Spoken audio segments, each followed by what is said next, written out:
it's interesting to have the background music, but when we did the medical study for chronic pain and meditation, it was at the Unitarian Church in Corvallis, and they had a daycare in that building. So at certain times, you would hear the little kids singing, and it'd always be like the wheels on the bus go around, or La Cucaracha, or some other kind of children's song. So the first few weeks was definitely a challenge for people to not have the songs going through their head, or being really distracted, or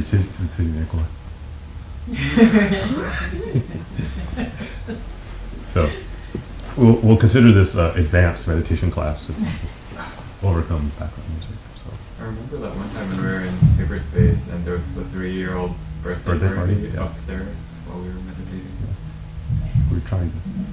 The music wasn't so bad. It was actually when they started jumping. Yeah. They changed the air pressure in the room, so it was you feel it in your eardrum.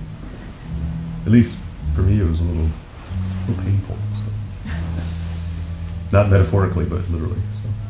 So, welcome back. So we have embarked on chapter 5 of the Vimalakirti Sutra. So, as I mentioned last time, this is when things get a little bit more, they're less overtly discussing the teaching directly. They're pointing towards it. We're having a discussion about it. You feel like you're in the room with two experts. There's a lot of jargon, and less of the, do this step by step. So this is where, also, I mentioned last week, traditionally this was actually a separate bound book in the Chinese. So the first 4 chapters made up one portion. This is an actual separate volume, so traditional printing. So you would have put down one and picked up another at this point. So we'll try to talk a little bit about some of the ideas. They are deeply philosophical, so they're not always easy to talk about, but we'll do our best. And last time we talked a little bit, actually after class, about what I like to say, if you read between the lines, or some of the backstory of what the sutra is trying to teach us. And we were really talking about Vimalakirti manifesting this illness. So here, Manjushri has finally said, okay, I'll go visit him. And we may have forgotten through the first 4 chapters that this is all a lead up to visiting him, this person who's sick, and why it is that Vimalakirti is manifesting this illness. So you have this philosophical discourse, you have all this talk about meditation. It can be lost on us what we're doing as part of our Buddhist practice. And that aspect of Vimalakirti manifesting the illness is really a reminder of kind of the 3 treasures of the Buddha, Dharma, and Sangha. And here you have the entire Sangha going to visit Vimalakirti. You have a very humanistic act of going to visit someone who's sick.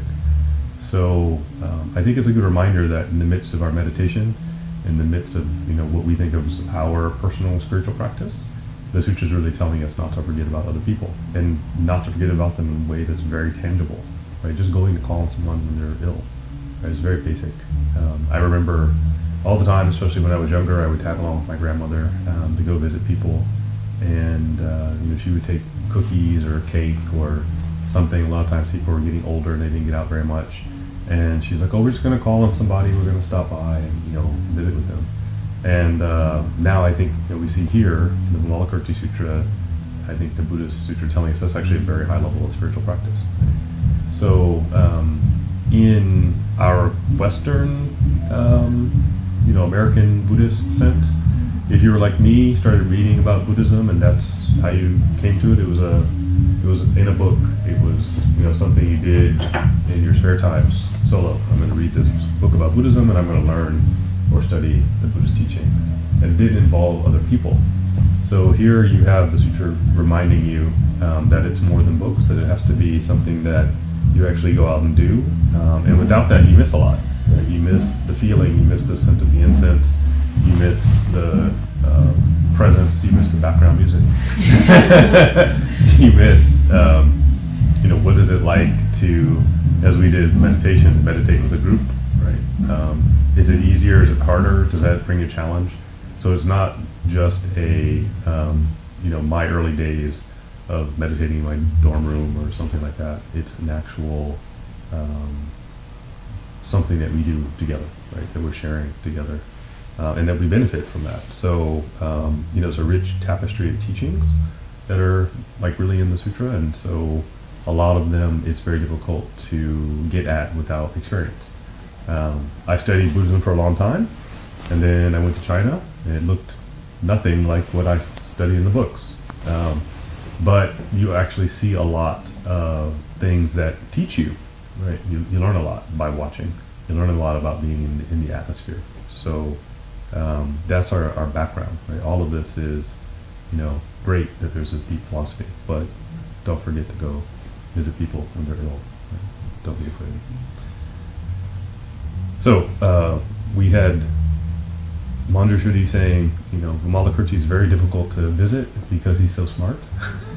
Vimalakirti is difficult to answer because he lays out conversations that are difficult to follow. But Manjushri says, nevertheless, I will accept your sagely purport and proceed to inquire about his illness. So Manjushri is not afraid, so he goes forward to visit Vimalakirti. So it's a good time to stop and say, why exactly has Vimalakirti manifested an illness? He's not actually sick. He said in the beginning that he manifested the illness. So what kind of illness do you go visit somebody regarding, right? You don't really go when someone says, I have a small infection on my pinky, right? You go see somebody usually when it's pretty serious. And when you go to visit them, it's usually kind of a serious conversation you might have with them, right? Especially if it's very ill. What have the doctors told you? What does your family think? You're more engaged, I think, with the person.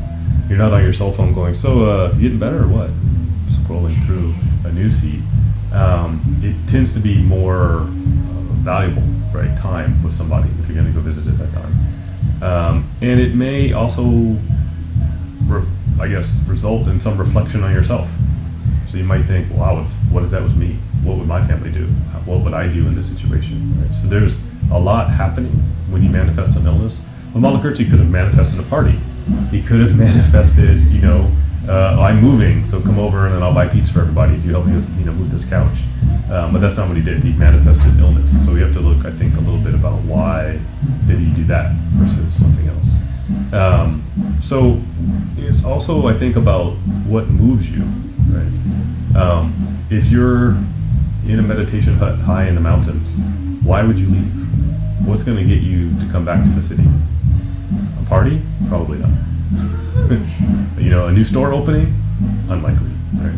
But if you hear that, Vimalakirti, the great master, maybe somebody who at some point gave you a bit of Dharma that really helped you or gave you insight to your practice, that they're ill, that might actually move you, right? It's going to change your plans. Or you're on vacation. Why do people leave vacation and come home? If someone's become ill. Why do people, change, midstream plans or even reassess things in life? Usually it's, something, very concerning. So I think that's why we see Vimalakirti manifesting this illness. Here you're going to have not just lay people, but people from a wide-ranging area. You have the gods coming with Manjushri. You have, monks and ascetics. So why go, right? What's going to move you? What would really manifest that kind of entourage? So that's kind of why the sickness, why the illness. So the text goes on. Thereupon the Bodhisattvas, great disciples, Indras, Brahmas, and the 4 heavenly kings in the assembly all thought, now these 2 great Bodhisattvas, Manjushri and Vimalakirti, will have a discussion. They will certainly explain a wondrous Dharma. At the time, 8,000 Bodhisattvas, 500 Shravakas, and 100,000 gods all wanted to follow along. It was a pretty big group. So, they don't take the bus. They make their way through the city, and they go to visit. But it's worthwhile, I think, what moved them. They're really interested in the conversation that you are going to have. They're going to see Vimalakirti because he's ill, but they're also hoping to learn something from the conversation. Once in a while, I think we still have this in our culture. We find that there's a speaker coming to university and they're going to give a talk, and so we go out of our way to go listen. Or something really big hits the news, and some newscaster has the interview, and everybody tunes in. Right? Like, this is different, right? This one's different. It's not the normal Sunday night news show, and they're going to interview somebody, right? This is different. People talk it up in advance. So I think you have that kind of build-up. Right? People really wanted to go hear the two of them. Everyone else had, at this point, 2 chapters worth of people saying, not me, I don't want to go. And so now you finally, they're going to go, we got to go see this, right? So I think in the last year, what have people talked up? What has been hyped and everybody stopped to watch? Right? The new Avengers movie? Yeah, right, maybe that, the movie. Right, what else? I was in Canada, but it was the boxing match, right? I saw people poured out in the street to watch this boxing match. And once in a while you hear some, especially like a news program, like, wow, so-and-so's going to get, they're being interviewed tonight, and people want to watch it.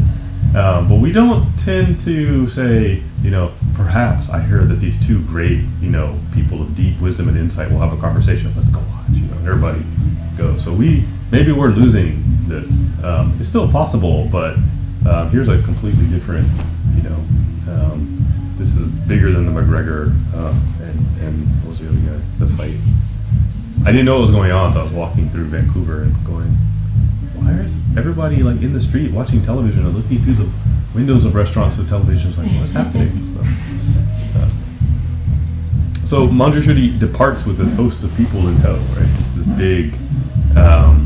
big group of people. So they've all set out to visit Vimalakirti with him, but also, there's something else that's going on here. There's a togetherness aspect. There's more than him going by himself, right? There's let's all go together. Right? We're going to go as a group. And I think that is, of course, probably, this is Asia, right? So you have this concept of your filial duty, we have to go. Right? We have to go call on this person who's sick. This is a great teacher of ours. We owe this responsibility. We have this duty. So we're moved to see the outcome, and I think there's a movement here, a physical movement that's important. Because what do we do now? I'll hit the like button, or I'll leave a comment. That's all we're moved to do. When's the last time? Well, you came tonight. I appreciate that. Right, but when do we go overtly out? It gets to be more rare. Right? It's a little bit too easy sometimes. We want things delivered to us. So there's that going to the source aspect, right? And then it's more impactful. So the text goes on. Manjushri and the congregation of bodhisattvas and great disciples, and with the gods reverentially surrounding them, then entered the great city of Vaishali. So we see that they moved together. You see how they moved. They moved reverentially, right? They didn't just, skip down the road. It's not like, marching band kind of thing. They moved with reverence. So when do you see reverential movement? You don't see that very often. You might see it in the way a mother holds a child. You might see it when someone's taking care of someone who's sick or very elderly, right? Helping them. You see the young son helping the aged parent out of the car. There's this kind of, let me be very careful, with you, this person is delicate. But otherwise maybe we don't see that. We walk kind of mindlessly, not mindfully. Right? So I think that's an aspect that's going on as well. And I think in the West, we have less of that. We don't have as many. I always note that, if Portland were Asia, all of our big hills would be topped with temples and there'd be a pagoda or something. Right? Luckily here they're all parks, which is nice, but they probably would be different. It would be a different landscape. So when you walked up the hill, you'd be going to visit someplace special, but also then have the view. Here we just have the view, right? But it's different. So we don't have that opportunity to maybe move reverentially on a daily basis. So it says, at that time the elder Vimalakirti thought, now Manjushri and a great congregation is coming. Then with his numinous power he emptied out his room, Removing what was there as well as his servants, he left only a single couch upon which he reclined in his illness. So why an empty room? It's kind of rude. People are coming and you take away all the chairs.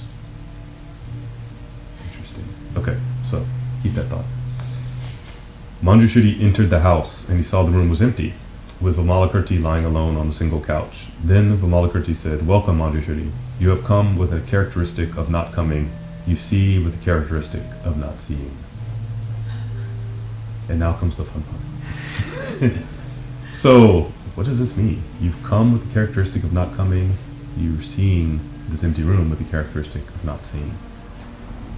So from Vimalakirti's standpoint, Manjushri has come. From Manjushri's standpoint, he has gone. Who's right? Both. But that's not how we see it. Oh, you came to visit me. No, I've gone to visit you. But we've arrived. So is there a perspective that incorporates both viewpoints? Can you have a wider viewpoint? Do we have a word? You know, you've traveled. Yes, I've traveled. Right? There's a different word. I actually got into an argument in college. And one of my professors said, "Oh, there's no word in English that, you know, we only have brother or sister. You don't have just a word for, you know." I was like, "Sibling?" What?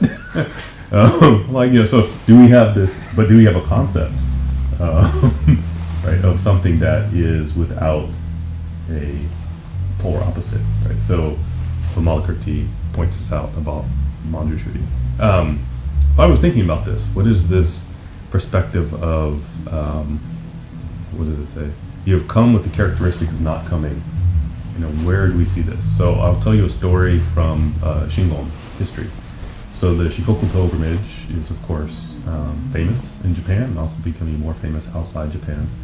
And the beginning of the pilgrimage is said to have started with a man named Inmon Saburo.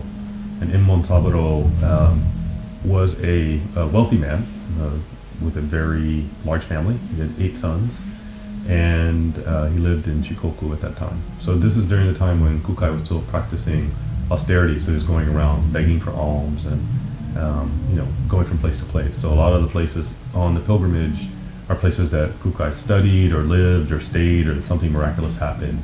The temples usually have there's some story. It's not just like, oh yeah, you walk by here, right? So usually something happened in that location.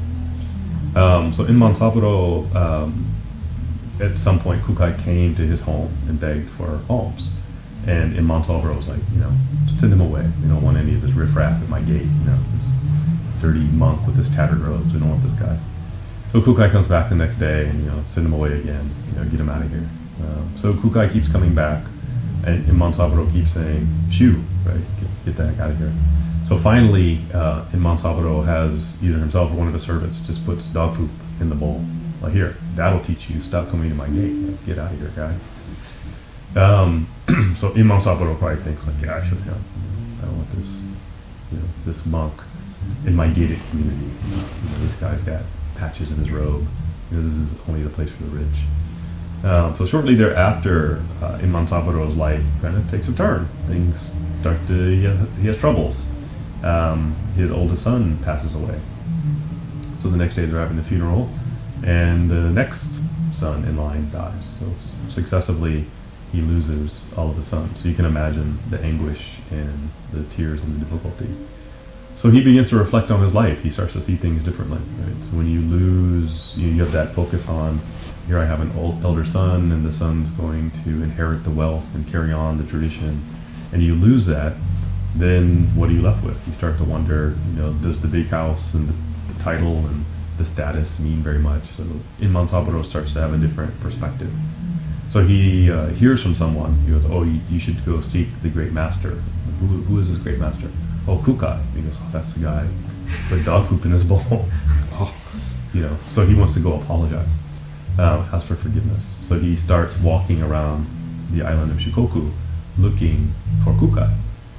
So he arrives in one place and he hears, oh, he was here a few days ago. So he leaves his calling card. Oh, he goes another place. Oh, you just missed him. Oh, well, he was here before, but he's gone that direction. So Mansaburo is constantly going around trying to catch up with Kukai. And eventually he thinks, well, if I keep missing him, maybe if I go the opposite direction, I'll find him. So he turns and goes the opposite direction. He encounters Kukai. Right? So he asks for forgiveness. Kukai blesses him and probably tells him, like, you don't need to ask me for forgiveness. You probably have to forgive yourself or really see your own actions. Whereupon, at this point, through all of Inman-Saburo's difficulties and sadness, he dies at that place. So Kukai buries him, and Inman-Saburo walked with a walking staff. So he placed the staff as its grave marker. So to this day, when you go on the Shikoku pilgrimage, you take the staff, and you have special strips of paper with your name, and maybe what your wish is, and you leave it at each temple. So he follows tradition. So he's considered to be the beginning of the Shikoku pilgrimage. So I thought actually the story might help us understand this cryptic words from Vimalakirti, that you have come with the characteristic of not coming. So when exactly did Inman-Saburo reach or obtain maybe the release from his burden? Right? Was it when he finally met Kukai? Or was it when he decided to set off and leave his home behind and, he's set out on this pilgrimage? So in many ways, his determination to actually set off on this journey is probably the defining moment. Coming into contact with Kukai is just part of that journey. And I think in many ways it's kind of the same. Manjushri decided, I'm going to go. Right? I accept this challenge from the Buddha, right, to go visit Vimalakirti. And that really is the beginning. It's not the actual travel, physical, crossing of distance that is important. So Vimalakirti points this out about Manjushri. Right? You come with the characteristic of not coming. It's your wanting to help me also teach people that has brought you here, not I'm going to come visit you because you're sick. There's a lot of other really interesting kind of follow-ups to the Inman-Saburo story, but I'll tell you another time. It's very interesting. So Manjushri says, so it is, retired scholar. If one has come, there is no more coming. If one has gone, there is no more going. Why? To come is to come from nowhere, and to go is to proceed nowhere. That which can be seen is then invisible. More cryptic speech. So, provisionally, outwardly, Manjushri has gone out to visit Vimalakirti. So that's what you see on the outside. Ultimately, he knows that Vimalakirti has manifested this illness. He's not about going there to successfully debate him. He's not there to show that he's a more skillful teacher. He's not there to do anything other than lead that host of people that reverentially follow him so that they can be transformed. So it's just like the pilgrimage, right? The fact of your doing the pilgrimage transforms you. So when you actually arrive at the location, at the time you complete the pilgrimage, it's not like, okay, high five, we complete the pilgrimage. It's in the process, there's a transformation. So the same way, the people who followed him in the process, they're transformed. By coming there, sort of breaking down their barriers to learning by actually walking to go see Vimalakirti, and then hearing the discourse, that's now their minds are open, right? They're ready to receive the teaching. So it has this sort of dual effect. So this is what, in some ways, I think Vimalakirti and Manjushri are talking about. Similarly with Inman-Saburo, he's already been transformed. His perspective is already different. He's no longer so high and mighty. He's no longer, behind the locked gates of his gated community. He would now not put dog poop in Kukai's bowl, right? He's seen that wasn't a skillful action. He's seen through his own actions, and that's why he decided, I need to go out. Okay. So when is the transformation? When does that happen? Okay. So it's not just when they meet. Although it's very famous, you go to that spot, and there's a statue of Inman-Saburo kneeling and Kukai, reaching out for him. It's a very touching. There's a statue there. It's very beautiful. So Manjushri continues. But enough of this matter, retired scholar. Can this illness be forborne? Right? What do the doctors say? Like, how are you doing? Are you going to get over this thing or what? In its treatment, is it not diminished so as not to increase? The world-honored one has made immeasurable, courteous inquiries about you. Retired scholar, what is the cause from which this illness arises? Has it been affecting you long? How will it be extinguished? Vimalakirti said, from stupidity there is affection, and hence the generation of my illness. Since all sentient beings are ill, therefore I am ill. If the illness of all sentient beings were extinguished, then my illness would be extinguished. Why? Bodhisattvas enter samsara on behalf of sentient beings. Because there is samsara, there is illness. If sentient beings were all able to transcend illness, then bodhisattvas would not also be ill. So it's a little bit of a long passage, but and I think a bit profound. Vimalakirti says, I am ill because sentient beings are ill. That's a big statement. But it's also a pretty big mission that you've accepted it in many ways, right? Vimalakirti as a bodhisattva has come back, manifested as Vimalakirti in order to teach people. So he accepts first samsara, right? One of the truths of our existence. We're born, we get older, we get ill, eventually we die, right? That's the rules. That's the contract we signed. Okay, you want to rent this body? All right, you got to fill out here, initial here, just like a rental car. And then those are the rules, right? How do you return the car? Oh, you have to, until it's out of gas, you have to drive it.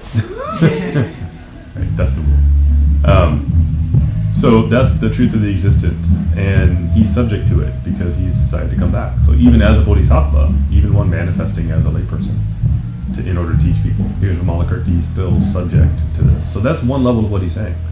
I have to be ill, right? I've accepted that reality. But on the other hand, he's saying, as a bodhisattva, because of my compassion, I am ill because I see sentient beings are still suffering in ignorance. Sentient beings are ill, so I'm ill. Right? That's a tremendous amount of compassion, right? They had to be that empathetic to the plight of others that you see them ill and then you become ill. So when do we have that? Maybe parents, like a little kid is ill and they don't eat or sleep and they watch that little kid. I remember when I was younger I had a cat and the cat had kittens. And one of the kittens didn't do so well. It was the runt and had some health problems. And the mother wouldn't eat or drink, just sat there with the baby kitten the whole time. The other kittens are getting bigger, as long as I'd have to put the food right in front of her face and she would eat, but she wouldn't leave the kitten. And what? If I wasn't here to bring her the food, like what? She wouldn't even go across the room to get the food, or she had to stay with the kitten. So I realized, that's kind of, deep affection, deep love that the mother has for the kitten. And so it says, this is kind of what the Buddhist teaching is about, right? The Bodhisattva vow that's what you're opting into.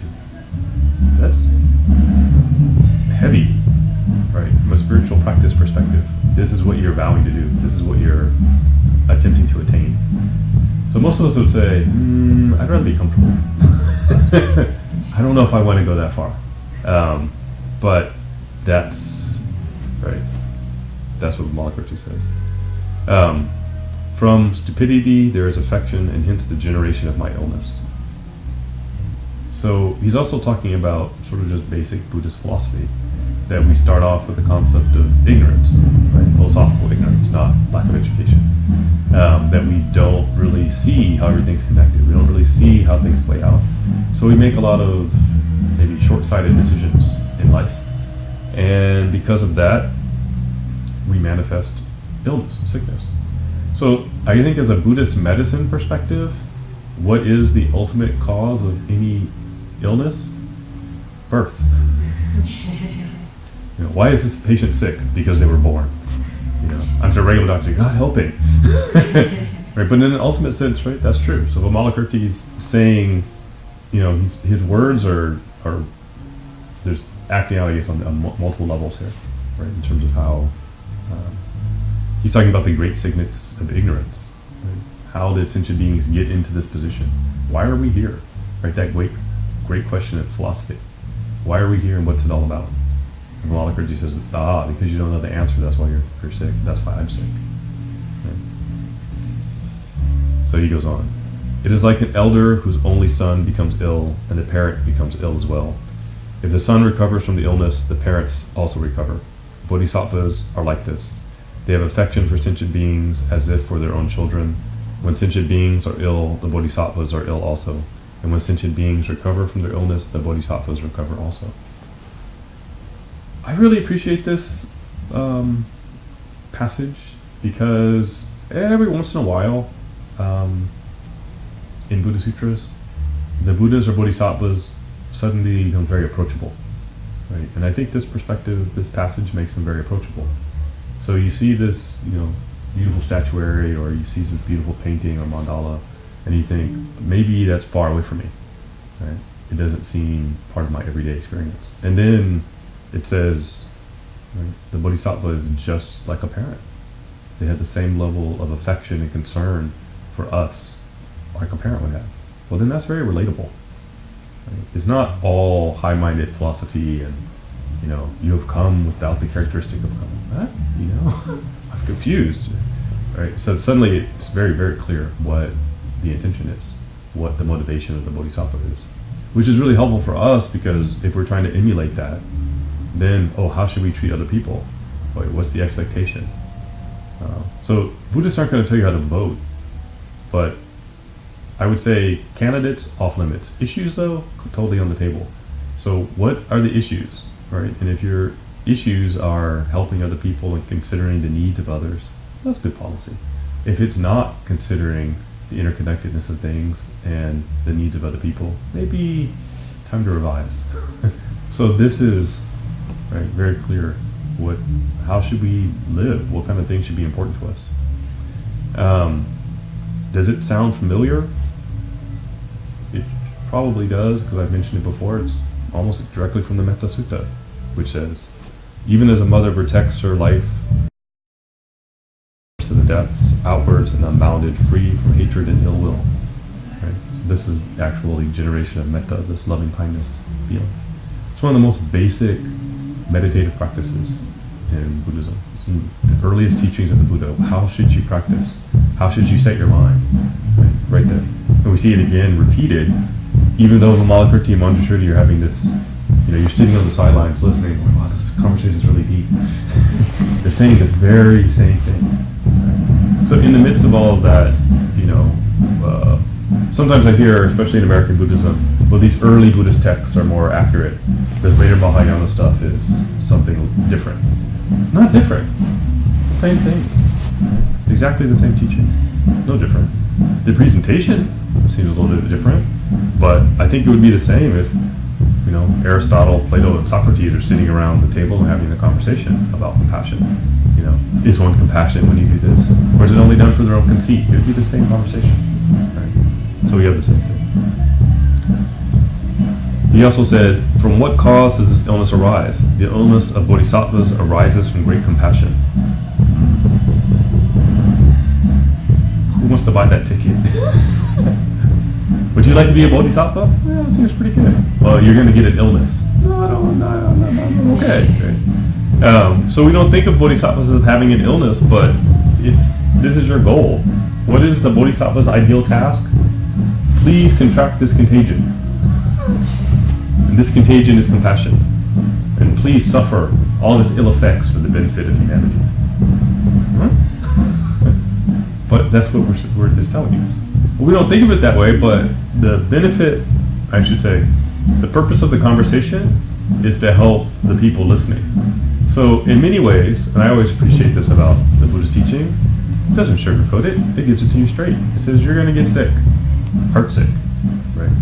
You're going to be feeling truly all of this compassionate energy, and likewise all of the pain and suffering of sentient beings. So as you go back to the story about Kannon, Guan Yin sort of hearing all of the suffering sort of shattering into a million pieces, trying to help everyone, and Amida putting her back together, right? Where you have that feeling in many ways of how do you actually radiate out? How do you be where you need to be for everybody? How do you actually help everyone that needs to be helped? If sometimes we feel overwhelmed, just says that's the job requirement of a bodhisattva. The job description. Wanting to feel overwhelmed all the time. Yeah, let me sign up. You know, you will be sick because all sentient beings will be sick. Well, that sounds good. Yeah, but that's the vow. That's what we're actually working. So the text goes on. Manjushri said, "Retired scholar, why is the room empty with no servants?" Good question. So if you remember back at the beginning, before Manjushri arrived, Vimalakirti cleared the room out. So it's like going to the hospital and there's no medical staff. Like all the nurses are gone, the machines are beeping, but there's nobody there. You go in and it's just the one hospital bed, and there's Vimalakirti. Oh, what's everyone here? What's going on? What kind of place is this? So before hospitals, who's going to take care of you, right? Your own servants and house, people in your family. So if everybody's gone, you may say, oh, it's an even more kind of pitiful situation to see Vimalakirti in this situation. So now we really get into the wordplay, right? This back and forth between the two of them. So Manjushri says, why is the room empty? Where is everyone? Vimalakirti says, the countries of the Buddha are also empty. I say he's like a cantankerous old uncle, right? He doesn't answer your question directly. He's going to answer everything with a question or redirect you. So he says the Buddha lands are also empty. So we're like, wait, really? Empty of what? Because we remember back at the beginning of the sutra, there's these canopies, and we see the Buddha lands come into focus, and we see people. We see Buddhas everywhere. They're filled up. What do you mean they're empty? What is he talking about? This can't be right? So Manjushri is hip to the game now. So he goes, with what is it emptied? He doesn't say, wait, they're not empty. He doesn't get drawn in. He's right there. With what are they emptied? So Manjushri is more insightful than me for sure. Because I was like, wait, they're not empty. I was confused. I had to go back to the beginning. So he moves past the issue and asks something better. Right? He jumps to the next question. So they're answering each other with questions. So it's question after question. Vimalakirti answers, it is emptied with emptiness. What? Is this some kind of new Dyson vacuum cleaner? It's empty. The emptiness vacuum is emptied with emptiness. Empty here with the insight or wisdom of emptiness. Right? Because both Vimalakirti and Manjushri have this insight, this wisdom, this, I won't call it a skill, but attainment. Right? Language kind of fails here, but because they see with emptiness, that's what it's empty with. So they're seeing the true nature of things. It's not that the room might be truly empty, but it's empty of all their notions, their conceptions, their ideas of what the room should be. Right? So they're asking questions on behalf of people who came. Everyone's going to come in and go, well, I thought we were going to go visit a sick guy. Where is everybody? Is he really sick? If he's sick, where are his servants? These are bad servants. They're not taking good care of him, right? So the conversation is for their benefit. So they're asking those questions, they're answering. Manjushri asks further, how can emptiness use emptiness? What did you clean the broom with? The broom. How can you clean the broom with the broom? How is it that you wield insight? How do you wield this insight? If it is empty, how can it use emptiness? So Vimalakirti answers, it is empty through non-discriminating emptiness. So it's not just physical, I guess we say our intellectual understanding. It's empty through the characteristic of not making distinctions, not splitting hairs, not classifying, not categorizing. It's not a skill, it's an insight that we have. So because it's something bigger, from our perspective, it's something we need to sit and ponder. That's why we meditate it before we look into the text. Right? So we do a little bit of pondering on it, we look into it, we sit with it. It's not easy to express in words. So we have the bodhisattvas here to illustrate it through their dialogue. But I think this is one of those places where experience is important. So this is why I use the example of Imman Saburo. He needed life experience to change his way of thinking. Right? Kukai coming to his gate wasn't enough. Being an enlightened master showing up to beg for alms wasn't enough. He couldn't see it. He needed to have that life experience. Then he could see it. Right? So even if it's right in front of you, maybe you can't see it. You have to have some experience to maybe help you break through. So in many ways, Vimalakirti and Manjushri could have had this dialogue without anybody present, but it's not for their benefit, it's for the benefit of everybody who came. So they are benefiting from watching it happen, but they needed to make the journey. They needed to go there reverentially. They needed the lead up and the background knowledge and be ready to hear those words. So Manjushri asked further, can emptiness be discriminated? Right? Are there different levels of emptiness? Can we categorize the emptiness? Where does emptiness come from? What can we label it? Can we ascertain it? When it comes, what color will it be? How will I know it when I see it? So these are natural questions that we ask, especially in the West, because our mind and logic is all based on categorization.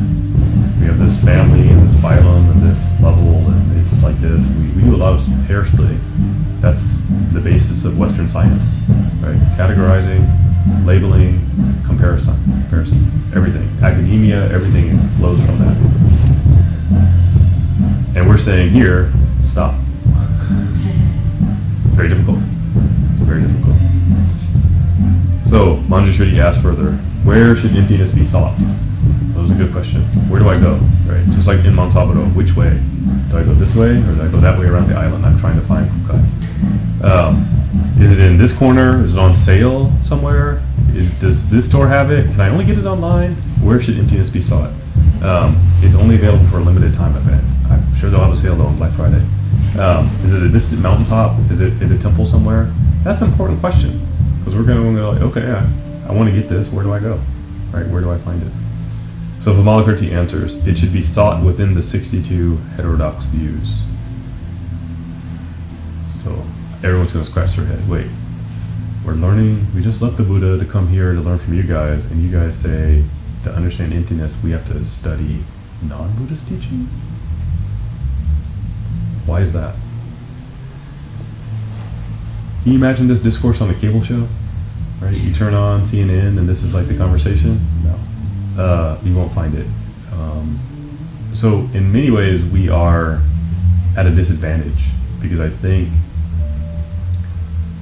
both modern world and just the speed of getting knowledge, we don't think about the ideas as deeply as we once did. So remember back, hopefully everybody here actually read a newspaper when it was on paper. You engaged with the reading more. Right? I really enjoy reading The Economist. I remember when I could only get it on paper, and I would read it more. Or I'd get foreign policy in college, and I would carry it around and read it, and you'd just have time, and you sit there at lunchtime and you ponder it. Now it's on screen, and you're like, oh, I'll just skip to the bottom of the article. You don't engage with it as deeply. So this, I think, part of the teaching is saying you need to do a little bit of thinking through ideas to understand what emptiness is. And Vimalakirti here says, I can't tell you what it is, but if you look at the 62 heterodox views, if you look at what it isn't, you'll get an idea of what it is. So what are those heterodox views? It's, of course, Buddhism, categories of philosophical ideas that you will find all over the world. People have made ideas. And within these, you'll find categories that fit Marxism and capitalism and other religious ideas, all the different philosophical ideas that we have. And if you really look into them and sort of debate them or turn them over in your head, you realize, okay, yeah, I see their shortcomings. And when you see where they end, that space in between is emptiness, is what Vimalakirti is saying. So it's actually a good instruction, but it's very puzzling initially. Right? So of course, everybody who's come with Manjushri is probably thinking, where can I find a book on the 62 heterodox views? Where do I find that? So Manjushri asked further, where should the 62 views be sought? Well, where do I find the book? Right? On Amazon? Where is it? So let's look all over here. I think you see Vimalakirti telling us it's hiding in plain sight. Right? It's right in front of you. You don't have to go to a distant temple. You don't have to go to the meditation hut. You don't have to do all the things of all the people Vimalakirti encountered before. It's something that you can think about right where you're sitting. Right? So the Buddhist teaching is something that you can find in your own mind. You can turn over the ideas and figure it out. It's not not something you have to go get. So going back to Imam Saburo, he didn't have to go through the pilgrimage. Right? It was his decision to start the pilgrimage that was important. 4 years of going around and around and around wasn't what he needed to do. It was when he decided to turn around that he found, what he thought he was looking for. But in many ways, it's saying it's right here, right now. You just have to think about it for a little bit. You just have to turn it over in your head. You'll get it. So, let's see. There's another sort of aspect to this, and it's maybe more of a Shingon aspect. It's possible to do it right here, right now, right in your life. It's not something that you have to take infinite lifetimes to get. You just have to be willing to just sit down and think about it. Sit down and turn it over. Sit down and literally, that's why we sit in meditation. Sit with it for a while. But we have a hectic life, right? There's a lot of stuff that needs doing. So a lot of times we don't get to it. But that's really what Vimalakirti is pointing out. So if you're interested, the Brahmanet Sutra lays out a lot of what are the heterodox views, what's the right way of seeing them, what are the shortcomings of those ideas. It shows up a lot in all of the Buddhist teaching, but that's probably where it's most prominently kind of step-by-step laid out. I'm not going to go into all of those right now because it's easier if you have it written out in front of you and kind of think about it or debate them one by one. But the easiest one probably is eternalism. So we have a lot of philosophy, even I think in modern science, right? Is the universe eternal? Is it the way we see it right now? Has it always been this way? The question I get all the time, almost on a daily basis now, is somebody asks me about Hawaii and they're like, oh, are people fine? I'm like, yeah, that's a very small area. It's a very small area. It's a national park. It's a very small, it's not, people mix up the places. It's not in Oahu. It's not as if downtown opened up and there's lava coming out. It's a very rural area, very controlled, totally fine. But we get the idea sometimes that, well, the earth is forever, it's been around forever, and then it changes dramatically and we're shocked, right? Oh, wow. Like, and I have to remind people, like, Kilauea has been erupting for 30 years nonstop. It's not new, it's just more active today. So, the eternalist idea, right? It's always this way, it's always going to be this way. It's the easiest one to kind of knock over as I realize things are always changing. So then you move on to the next idea. And so by going through all of those philosophical perspectives, Vimalakirti is saying you can arrive at enlightenment or at emptiness through doing that. You can arrive at getting over making distinctions by doing that. That's how you do it. So in many ways it's not so difficult. Okay. So we will stop there. So you don't have to listen to me over the drums.